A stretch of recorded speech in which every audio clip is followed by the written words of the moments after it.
John, you're good? Good.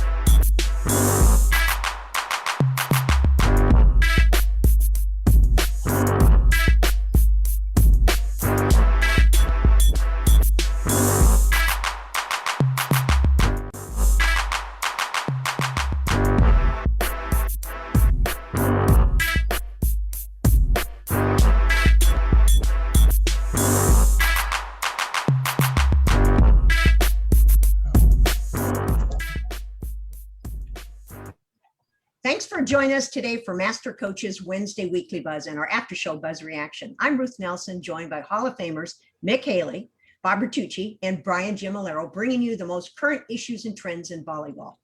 Our weekly news show has leaders in our sport provide their perspective on the questions that are asked, along with the discussions on topics that are current and ones that are affecting all of us. Want to make a difference? Please remember to renew your AVCA membership. This one organization that represents all coaches at all levels when lobbying for the changes that are needed in our sport. You can make a difference by registering at avca.org. Today's topics are rules, trends, and fads. And the questions we don't discuss, we will cover in the Buzz Reaction. As all of our viewers know, it is extremely difficult to have a 3-minute warning for our master coaches, as they do have so much to share. So let's get started. And the rules of the games are as follows. A rule, trend, or fad will be put up on the screen, and all 3 of our master coaches has 1 minute to respond and or may give his time to another master coach to discuss. The game will start with a whistle. John? We didn't hear it. Okay, and we will provide you a 1-minute warning and a 2-minute warning. And when 3 minutes are up, you will receive your final whistle. John? Yeah, can we talk about those dumb Okay. electronic whistles? Yeah, Okay. what is that? No, hey, I we think then should show, stay- time out, we then show the next rule, trend, or fad. It's not your time to talk yet. We're still discussing. Master coaches are ready to discuss the topics, as you can see, but we're not aware of all the rules until a few minutes ago. So for our viewers, let's see what the rules are of the game.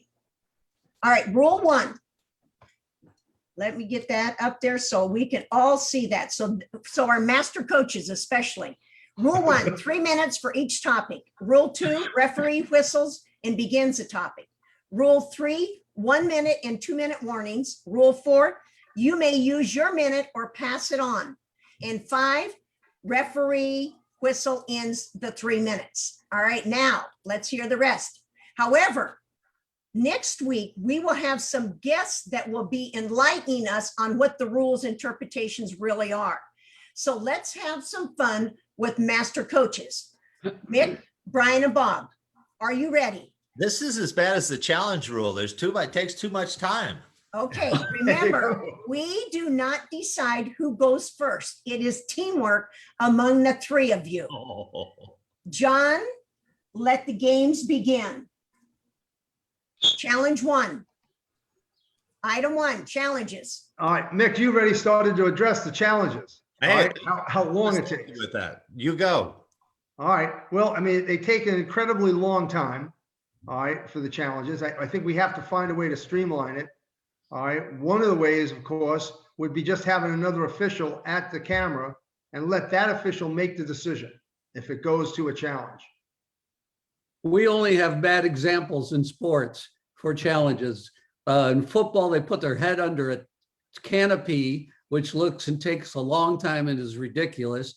It looks like they don't want to do it. Every umpire in Major League Baseball has to go and look at, listen to somebody tell them the answer. That can be done really quickly in the sports that have many cameras, but maybe volleyball can get ahead of it by finding a way to use the technology we have quickly, efficiently, and let's be ahead of these other sports.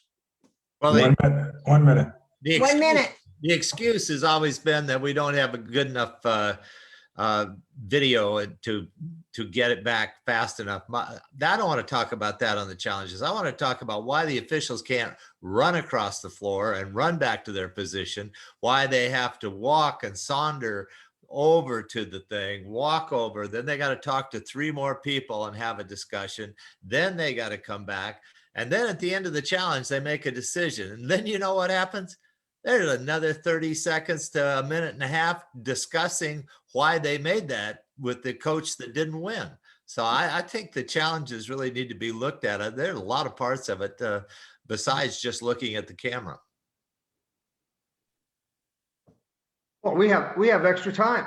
How about that, Ruth? What do you think about challenges? I challenge you. Well, I think they're being used as timeouts. I don't think there should be. I don't think there should be 3. 2 minutes. I think that we need to, in volleyball, challenges you need to get your challenge back if you win it. You shouldn't have to lose your challenge or know that it should be challenged, but you want to save your challenge until the end. I think we have to look at it and then say so many challenges, whatever, how many everybody should get, and then get it back if you are successful. And you have to make a specific challenge. It can't be just they're going to review the whole rally and then pick out something. Oh no, Bob, I like any long rally you challenge because you'll find something wrong. Well, I think there's some new ideas in the challenges coming forward. There's one proposal that we'll find out next week because we have referees coming on next week. But we can ask them point blank. There are 2 things. All right, next one. Okay, item 2, screening. Okay, I'll talk about screening for a little bit. Got screened. Okay. This is my pet peeve on this. I think you just get rid of this rule. This is a silly rule because the way they're interpreting it makes no sense at all. All right. It's not happening so much in the women's game, but the men's game, it's happening all the time. I mean, the 5 players will set up, all right, what constitutes in normal, when the rule first came out, a normal screen. All right. Their interpretation that as long as you can see contact of the ball, there is no screen. Well, everybody's jump serving. So immediately the officials say the person's above the screen so you can see him. That's not always the case.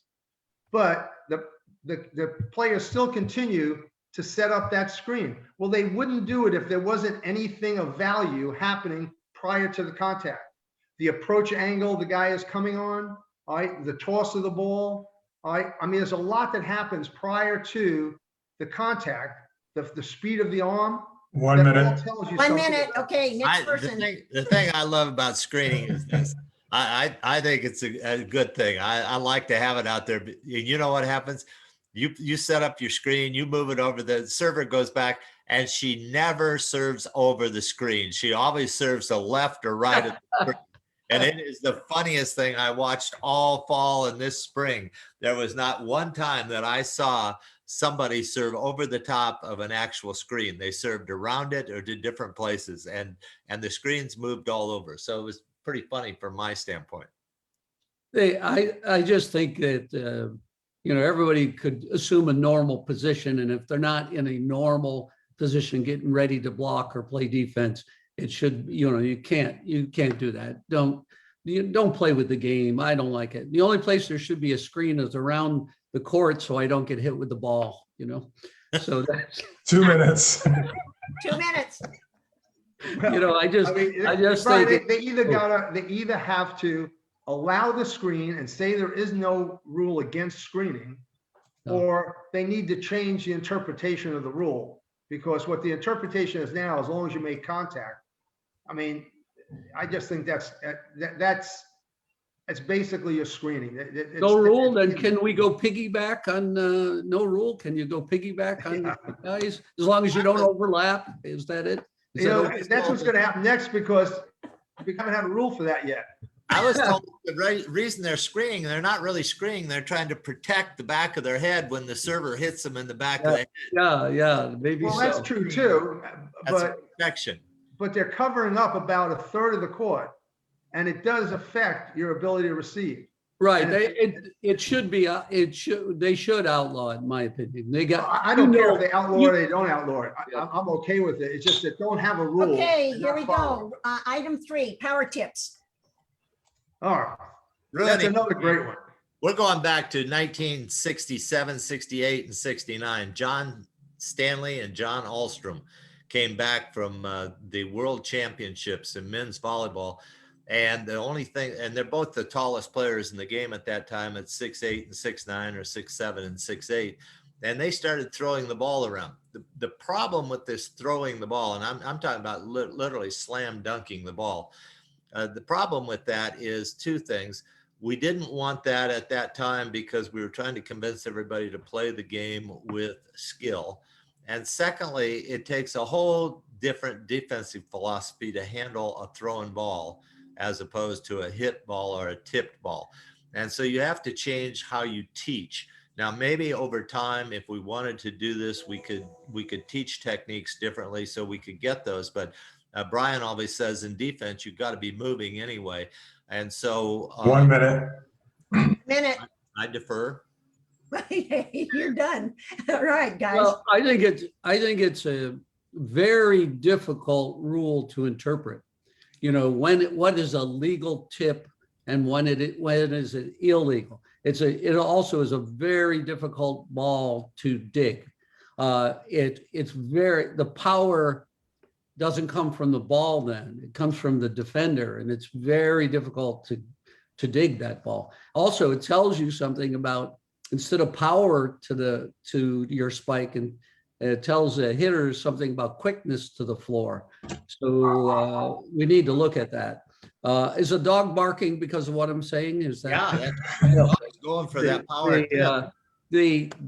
But I think it's very difficult to defend, very difficult for the ref to call. I wouldn't outlaw it. You have to have a real 2 minutes. rule. 2 minutes.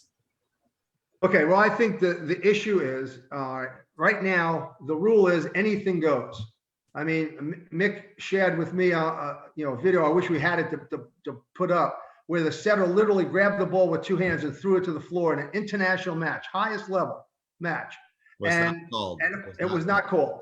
All right. And he did it was a beautiful play. But we're going to get kids to start playing jungle volleyball. I mean, anybody's going to look at the game and say, I could play that game. I remember being with the U.S. World University Games, coaching that team, and we played Japan, and Japan brought it out. And this was the mid 80s. And we could not figure out how to defend it. I couldn't get the girls to get over the net to block the ball because they were always waiting for the attacker to touch the ball first. Well, the attacker would take the ball, grab it, and throw it. All right. And we could never block the ball in time, all right, because they changed direction on it. We tried to play defense against it, and it happened too quick to be able to defend the ball. So it'll end up ruining the Time's game. up. Okay, item 4, deep dish, mangling the ball, and setter doubles. All in 3 minutes. You got 1 minute. Well, I'll just continue on the deep dish. All right, the old beach set. I mean, I literally have seen this in the men's game much more than I see it in the women's game. One, because of the size of their hands, and because they're masters at copying what anybody else that they perceive to be better than them is doing. And what's happening is they're literally catching the ball and throwing it and changing direction when they do it, and it's not being called. And it gets back into, are we just going to play jungle volleyball? And there's not a lot of technique involved in just grabbing the ball, catching it, and throwing it. Well, it's difficult for people to understand the game when you can mangle the first ball. I mean, mangling is when you're either grabbing the serve, and I mean grabbing it and throwing it up there, mangling it up there.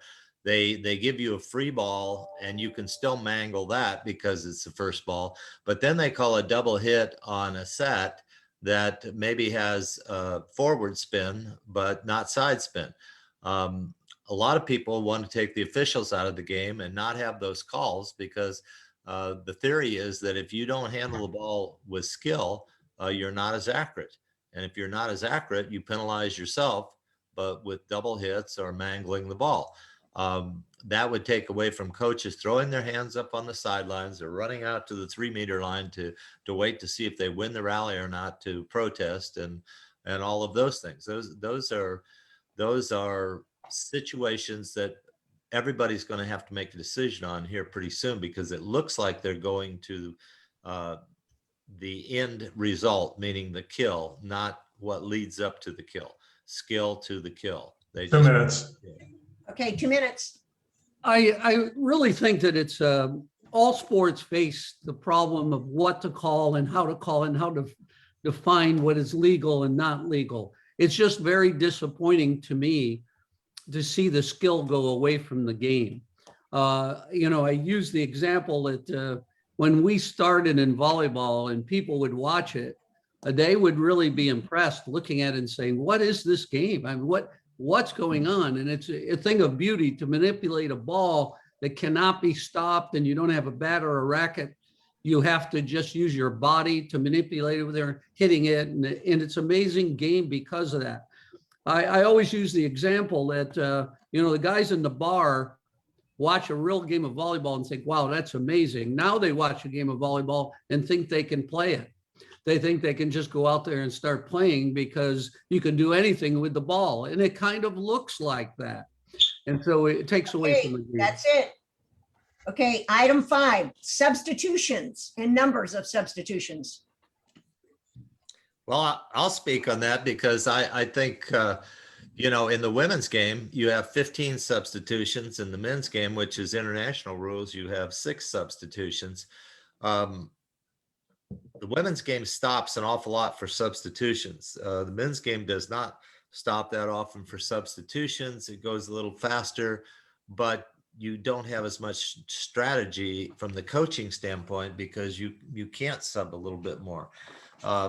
That's one thing about the substitution rule that we have to discuss. I would propose and have proposed, and I think John Cook is right there with me, that we feel 8 to maybe 10 substitutions for both the men's and women's game would be appropriate all around the world instead of 6. It would allow a little bit more specialization, maybe a little bit higher level. It would be interesting. The other thing 1 minute. Minute. Brian? Substitutions, I think one of the challenges for our game is we have about 18 seconds of dead time for every 4 seconds of action. So any more delays is difficult. The men's game is even worse than that because of the number of missed serves. So you have such like in basketball, the game, and something can happen at any point. It's almost reversed. There's action almost every second. So it's difficult. I like substitutions. I think we have to get to the point that there's no delay in them.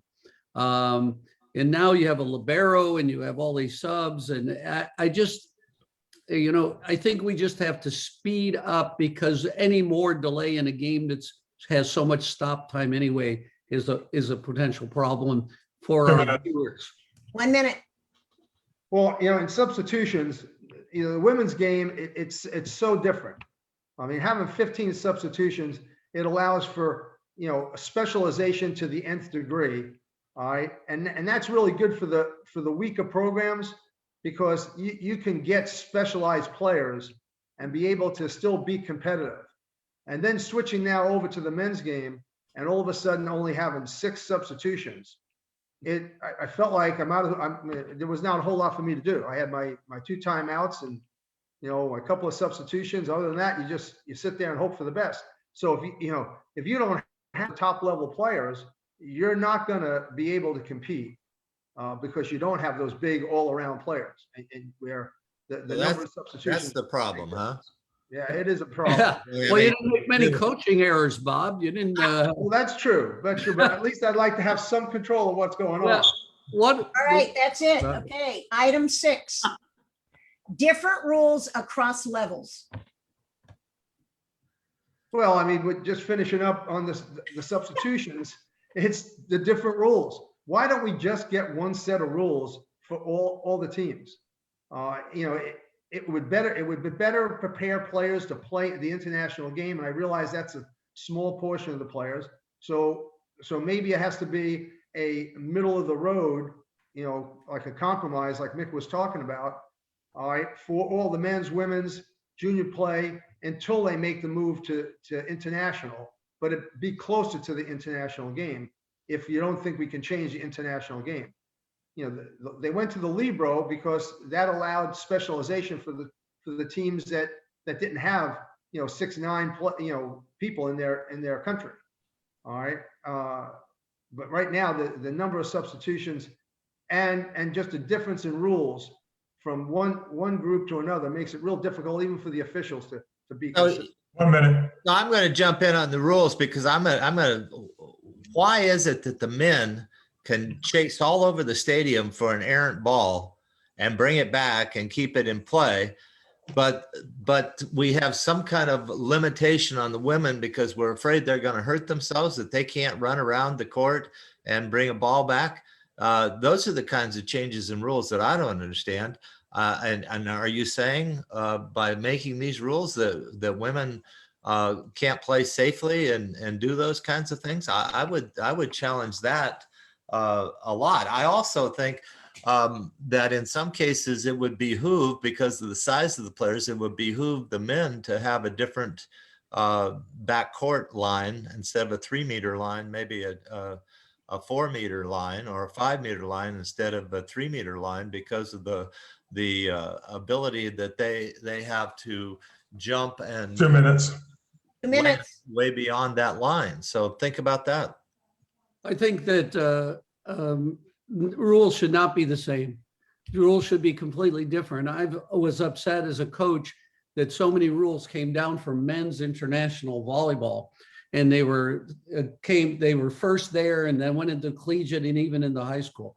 High school girls have nothing to do with the needs necessarily of what the international men need. Each group, college women, college men, club girls, high school girls or boys, international men and women. I think the game, it needs to have rules that benefits that game and benefits the players from that game. And there never should be anything that's universal unless it was good for everybody. So referees can adjust, all can adjust, but we make rules according to how the sport develops for those Okay, that's people. it. I think that's a pandemic thing. We're trying Okay, item 7, bench protocol. We're on to the next one, bench Bench protocol. protocol, Mick, come on, God. This is our last one for this first 30 minutes. Well, I'll jump on bench protocol. So I think we've eliminated spectators from the game because we have so many people on each bench standing up that nobody in the first 6 rows can see. So you can't even sell the first 6 rows because they can't see. You got the coach standing down at the corner, not moving. You got somebody with a big board charting all 6 rotations, and I'm not sure what they're doing. Then you've got a blocking coach up next to the 3-meter line telling the blockers what the next play looks like in the last 6 rotations. Then you've got all your players lined up along the back line and the sidelines.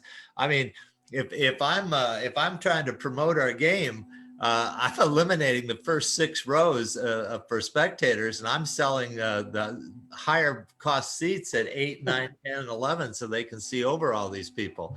I've never seen anything like this. 1 minute. 1 minute, good job. Well, that gets into kind of a concern I have with the game right now, especially for the bench players. And the show is that the 6 players are out there playing the game. That's the show. That's what you're watching. But right now we're getting to watching, every assistant coach and how important they are on the sideline. We're watching, the bench players that aren't good enough to get on the court, see how good they can dance, how much they can heckle the other team.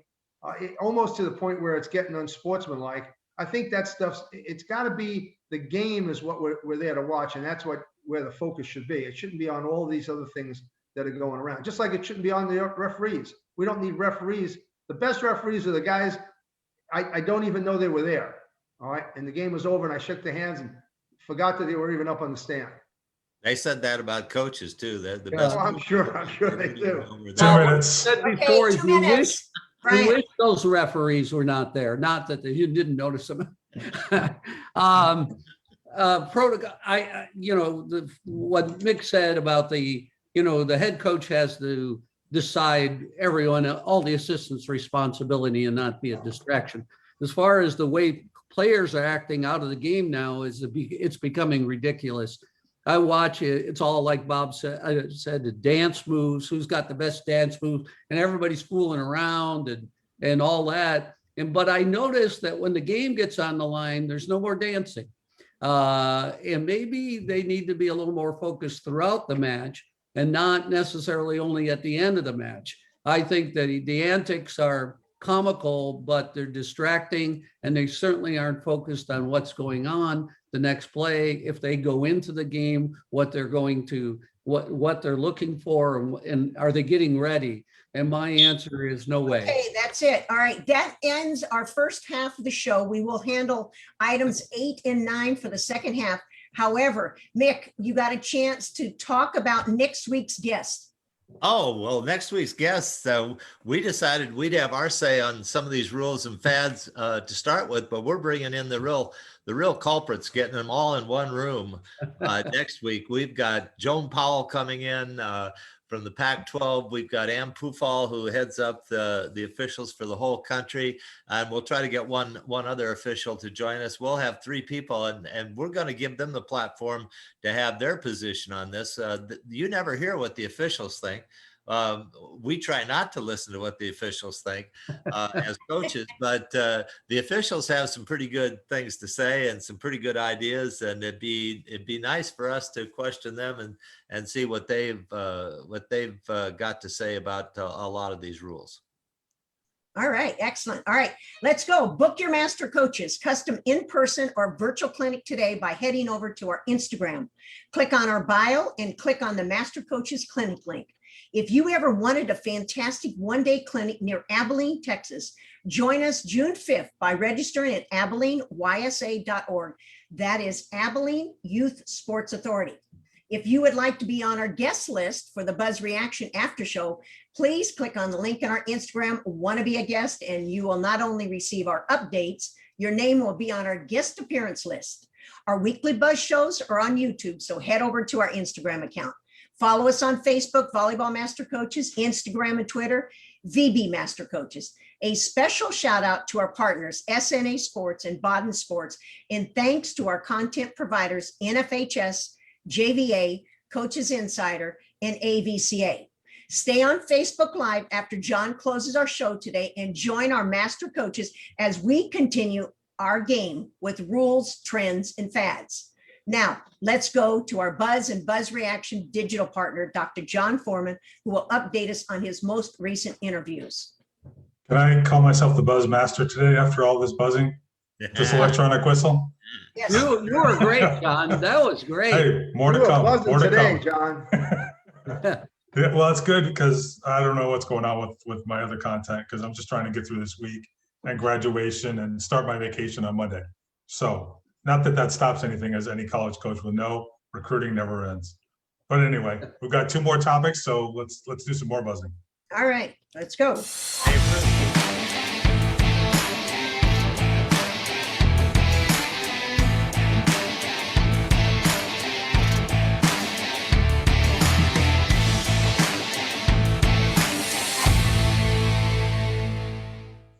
For those joining us for Buzz Reaction for the first time, today we are continuing our conversation with rules, trends, and fads, and our master coaches have been given a 3-minute time limit on their thoughts or on their opinions. So let's continue with our final list. John, let the games begin.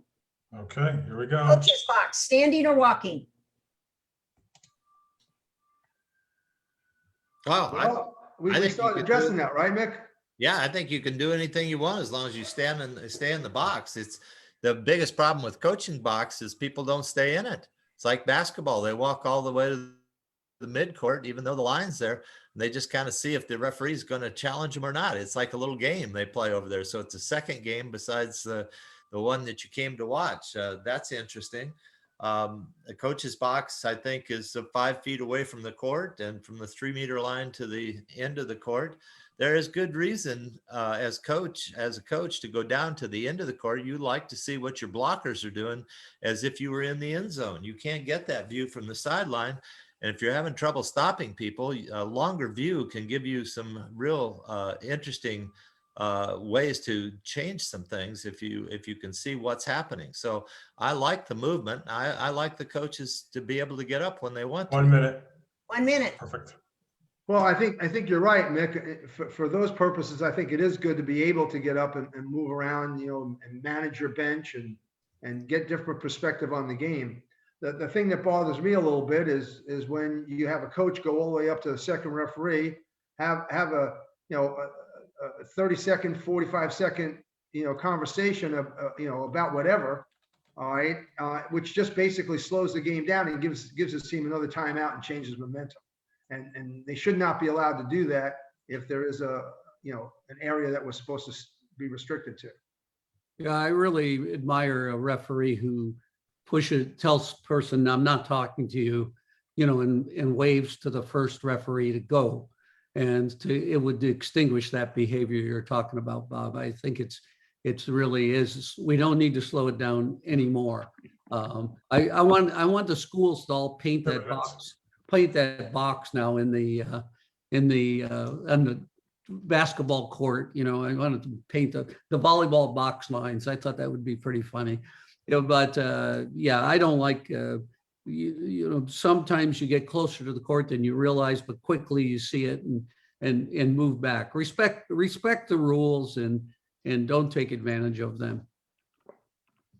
Ruth? We're ahead of time. Well, I was just going to say the reason that the officials don't do that is they don't want any bad marks on the evaluations. They don't want you to be mad at them because they didn't listen to what you were saying. That's why they've tried to be more cooperative, but they've actually slowed the game down by doing such. And Right. So there's got to be a hard and fast something that takes that problem away, because the officials really get ranked now just like everybody Right. else. And Okay, last and final. Delay tactics. well, you could start with the number of challenges. There's one way that there's been a lot of delays. You also could talk about just what Brian was talking about, conversations that are unnecessary with the down official. My biggest one is we have a challenge. They take 7 minutes or so to go through this, and they finally make a decision. And then the coach that lost gets to have another 1.5 or 2 minute discussion with the down official. I mean, I either saw it and this is the way it is, or I couldn't determine it, so it has to stay the way it was called. I mean, what else can you talk about? Where you're going to go for dinner afterwards, or what your favorite ice cream is? I haven't figured any of that out. I don't know what that is. It? Are you sure you 1 want? minute. Time. I think, and to that point, Mick, if we had another official, not that I'm trying to add more officials to the game, but if we're going to use a challenge and to keep the game moving, maybe we need to look at having a instant replay or review official. And once that official makes the decision, all right, the decision's final. All right, either they can't make a determination that makes it different, and so the first referee's call stands, or hey, I saw something different, we're changing the call and we move forward. Would you say a delay tactic would be if you saw something during a rally that went back and forth 15 times, so you decided to challenge just because they're going to watch the whole rally? That would take almost 7 to 10 minutes. Oh yeah, that would definitely delay the game and change momentum of the game immediately. 2 minutes. Time. Again, anything we can do to make our game move is important. Again, we have too much downtime, too much stoppage for the amount of action. So because of that, we have to keep things moving. I don't like well, the idea of substitute, calling a sub and then waiting for the sub to come in. I mean, we have to move it along. If we don't, we're not going to develop spectators to our game. That's why we have all those guys at the end of the bench come diving out onto the court every time there's a big kill. You've Yeah. seen that one, yeah. Yeah, I agree. So anything we can do, let's not delay it. Keep the game over. Even the referees, the pace of the referees needs to be consistent and keep it moving. So Mick, you would say some of these antics on the bench delay the game. Time is up. All right, now we have a bonus session here. We have 4 minutes that you can talk about any of the things we've already discussed that you didn't get a chance to say. 4 minutes, John. One thing right away. I think Ruth is enjoying this, cutting us off entirely too much. So we're going to have a rule for that. I mean, she's really into this. I mean, my goodness. Bob, you're going to delay things. It's a delay tactic by you. I don't know. Well, I have to say, when we were talking about people along the sideline and the bench, that I have learned some new dance moves from watching some of this. And I think it's relative to the music they play. If you don't want the players in the women's game to be dancing, then don't play the most popular music, because they don't know the old songs. If you play something from the 70s or 80s, they're not gonna be dancing over there. They're gonna say, "What is that? I haven't heard that." I went into the doctor's office the other day, and a dentist's office, and they're getting ready to do something to me, and I noticed the music all matches the years that I was in high school. And I walked out and said, who does the music? And they said, well, the doctor orders certain music clips for each patient. So they're looking at your age and they're playing the music. I knew the words to every song being played the whole time I was in that dentist chair. So I had Mickey and Sylvia. I had everybody. I had a great time. Well, I have a kind of a pet peeve right now, and if you allow me, I'm watching other sports like CBS gave $1 billion to do the NCAA championships, and when they gave that money, they created their own industry. They created all the terms they use, and then like the Final Four and so on and so on, and then the ESPNs. They have to support that because they support it. It allows them to grow. So it's a circular effect, and volleyball doesn't have that. So how are we going to cut into that market? And the only answer is that we have to do it through social media, and we need to start sharing more. We have an opportunity right now to grab that huge social media market. To develop volleyball.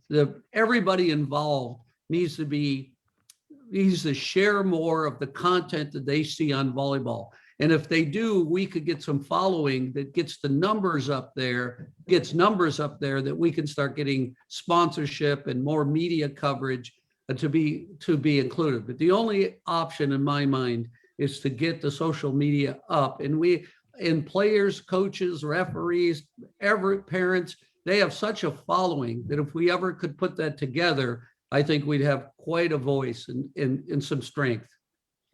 Maybe we could go with a voice meter on some of these calls instead of looking at replay. We could just do a voice meter. There you go. Yeah. See, let's see how loud you can be for, and let's see how loud you can be against. We could do that. That would be a new innovative way to get the fans involved. And then we could have buttons for everybody who's watching on TV. You hit a button, a response to that, and you could override the call by the officials when the people sitting home. I'd like to do that for NFL, because I've seen NFL people, they go put their head under that hood. They come out and they call something that you and I just sit there and watched on slow motion. Didn't happen. Yet they'll call it. So maybe Las Vegas is running that. I don't know. I remember so many years that they would put bows in the women's hair when they played volleyball, like a bow when you're 3 years old. And I always thought you should get a double point if you hit one of those bows and went flying up in the air. So maybe. Okay, I haven't said anything yet. We tried to do that. All right, Ruth, Banikowski you used better to take have this bows, over. and all the UCLA kids there. Banikowski had bows, and all the UCLA Yeah. kids there. We used to try to There knock still those are, out all there's the time. fewer now, but I think my daughter took her bow off at 2 years old. So. Okay, here we go, guys. That's the end of that. That was a bonus session for you guys. We All right, did- now Uh-oh. let's go to master coaches to get their thoughts on jump serving and also address the number of serves that are being missed, especially at the collegiate men's level. Well, I have a couple of suggestions to throw out for everybody. So men's tennis is particularly boring when they're missing their serves all the time, or it's just aces all the time. Those two things are a problem. But the missed serves in men's volleyball in the United States, and Bob can react to this as a men's coach right now, but is horrendous. There's something around 30 to 40 missed serves in a lot of matches. I'm wondering if you could get people to really start concentrating if you gave 2 points for every missed serve after so many serves missed. Like, let's say, Ruth, your team has 5 serving errors. On the 6th one, costs you 2 points, not just 1 point. Well, I'm going to be extra special to make sure I don't lose that extra point. Well, sure. It only confused the spectators, and the scorekeepers. But other than that, it would be a good message to the servers to concentrate. Internationally, they don't seem to have that problem with missed serves because they seem to concentrate better and they hit the ball as hard, if not harder. So tell me what's up with that. Let me jump in before you. We're always trying, again, this came from men's international volleyball. So they made a rule, let serve happen. And I thought, well, okay, it's not going to stop. The men's game's missing so many serves, let it happen. And then I found it to be the stupidest rule of all time, because you can hit the serve. When I was young, you'd hit a ball and it would hit the net and fall over on the opponent's side and you go, oh God, that's a terrible serve. Now everybody cheers because you got an ace. And one, you can't block it. It's illegal to block. So you're rewarding a mistake. You get a point for a mistake. And you can't, how do you defend that ball? Maybe once in a while, a setter runs into it and the setter gets the first ball up running to the net. But basically, a mistake is rewarded for the person who made a mistake. Great rule, unbelievably bad rule. Trying to make a rule for something that's terrible about the game. All right, that's my pet peeve there. Well, that might actually help eliminate some of the missed serves, because they're going to be a little bit more conscious of making sure they get it over the net. And anytime you have to add some control, some element of control, it requires you to, you're going to miss less serves if you're controlling it better. But the amount of missed serves in the men's game at the college level is really causing a problem. That's a referee, Bob. That's a referee calling you, telling you That's right. how wrong you are. Yeah, you're being voted against right now. How about making their server land behind the end line?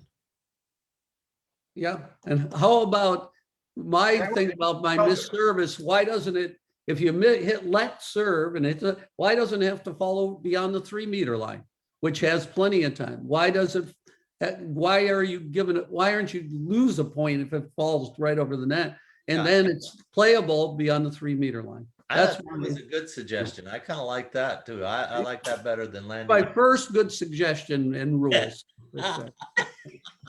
Well, but Brian, you're right about the fact that anything that's slowing the game down or making the game boring is going to make it less agreeable for people to watch. And the men's game right now, and I've talked with John Speraw about this, a couple of times, and he said to me, Bob, nobody's losing games because of missed serves, because they're siding out in most cases at a high enough percentage that they make up for the missed serves, and I think there's some truth to that, but it's also making the game a really ugly game. Yeah, Well, you- Bob, I listen to these people saying, these guys have always told me, and I watched some men's games that, that group is siding out at 78% in these rotations. Well, if you miss 5 of your 10 serves, they're already siding out at 50%. So, I mean, those are inflated numbers. I'm not buying it. Well, Why don't you raise the height of the net for men? Well, why don't you raise the basketball goal higher for Yeah. pros? because it's too. We're going to compare it to basketball. They Yeah, already well, make a smaller ball for the women. So should we make a smaller ball in volleyball for women than men? Then they'd be hitting bullets, twice as many concussions. I thought it was smaller, Ruth. I didn't know. I thought it was lighter. Lighter, there you go. Hey, but you should come back and say, yeah, but the 6 people in the stands don't care when you make that many serving errors. If you want 2,000 or 7,000 people in the stands, reduce the errors so it's more fun to watch. Have more rallies. Figure out, maybe we ought to go back to having 4 blockers, Okay, I'm going to make a rebuttal on Bob. This is supposed to be about you guys, but all you have to do is add one more slot in the men's poll. If you need to raise the height of basketball, it costs money. So it wouldn't cost anymore. Well, so I need to get a drilling company so everybody Yes. can bring their Seno poles in or their SNA poles in, and That's we can drill holes for them. There you go. I don't know, change. I've always disliked changing the game. I think you got to be very careful when you start, raising baskets and raising nets and changing the 3-meter line. I've watched sports for a long time, and the sport adjusts. The sport always adjusts. Right now in Major League Baseball, nobody can hit a ball. Watch. The hitters will adjust, and the game will swing back. For a while in our sport, the servers were so far ahead of the passers. Then the passers got ahead of the servers. Blockers were great, and now hitters get by the block. I mean, okay. I hate to cut you off, but we are out of time for this because June 4th and 5th, Master Coaches Summer Coaches Clinic will be at Abilene Youth Sports Authority. Could y'all tell us a little about each aspect of the clinic? I want to start. I think it's going to be a great clinic. I think if people haven't heard the 4 of us and the topics we're going to go over and the detail they can get and how logical it will be and easy to follow, and in keys and ideas that they can teach any level, and from beginners to the most advanced players that they coach, they will use this information. And there's something special about being in person, away from just the internet information, where they're actually there, can ask questions, can actually see changes being made. I think it'll be a very, very good clinic. I'm really looking forward to it. I think people should come and see, Brian, how we needle Ruth when she's trying to present. Yeah, this is nothing. We're really good at it. We can Yeah. really get under her skin quite Yeah, well. 3 guys against 1 woman. She's still Oh, yeah. numbers up. We're just She's brutal. still ahead of us, though. This is better than big time wrestling. I mean, There's one thing that John and I have. We have the mute button.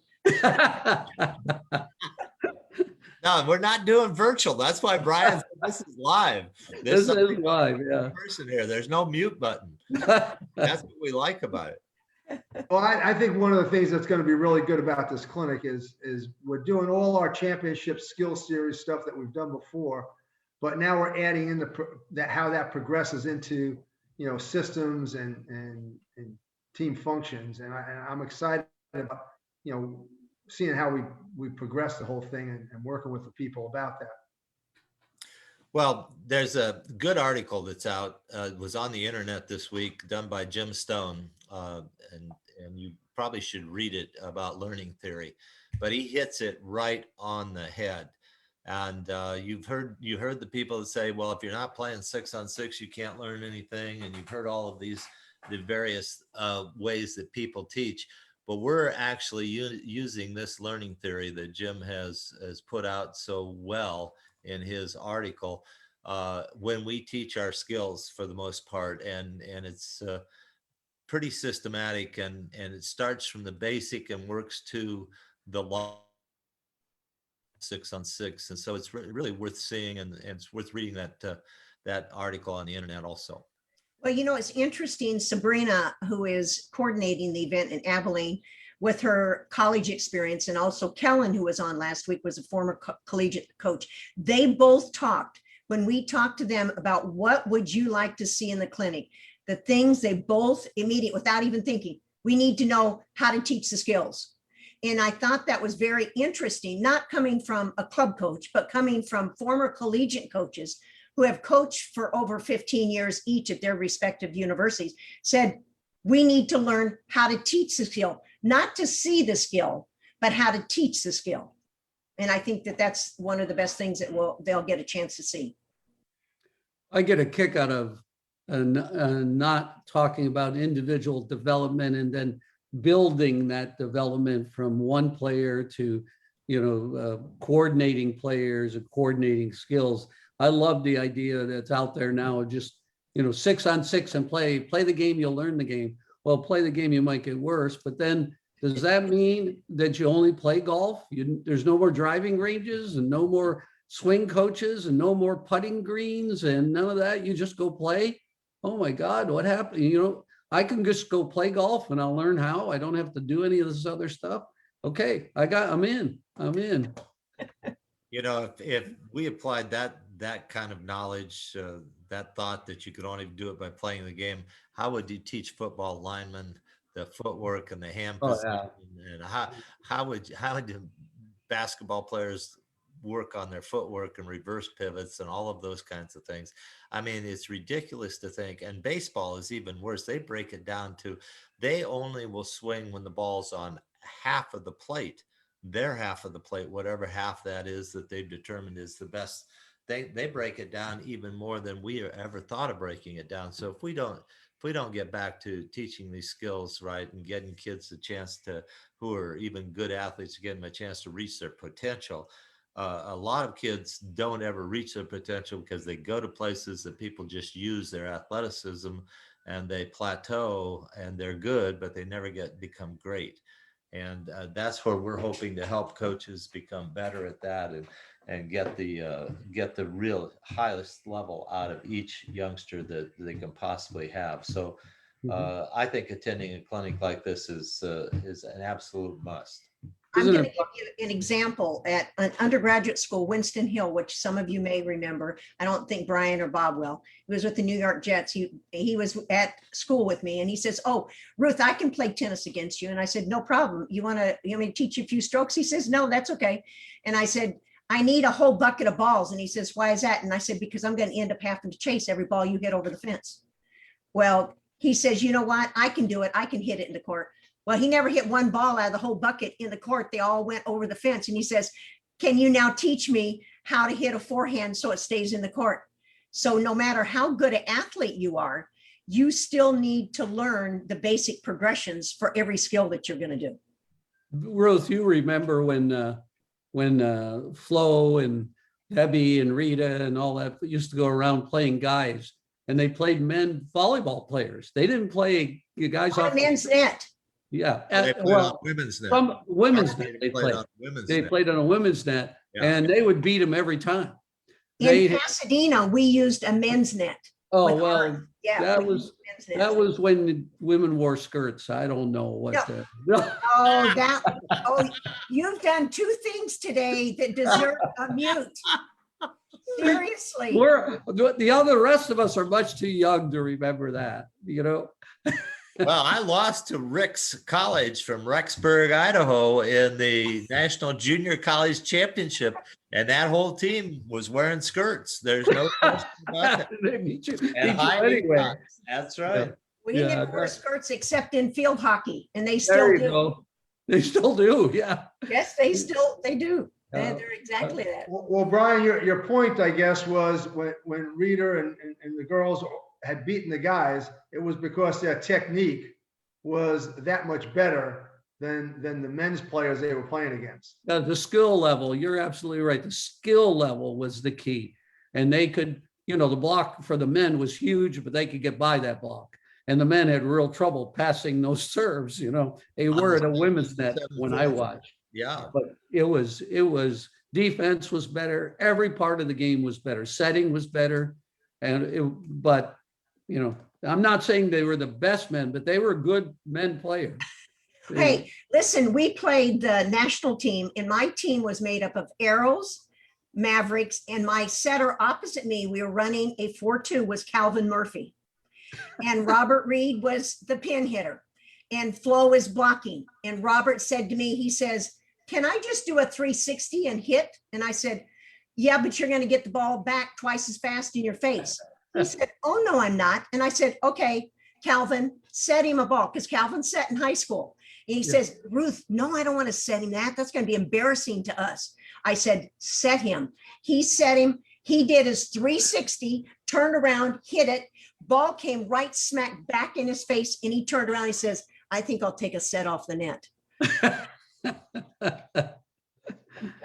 But Well, I think again, it's- what Bob said is that we're, you know, after 160 years of coaching between all of us and a lot of success, we either were really lucky, which I think most of the time I was, but we had something to say, and we learned enough, all of us, that we knew the importance of really teaching the game and being able to have the skills that are better than your competition.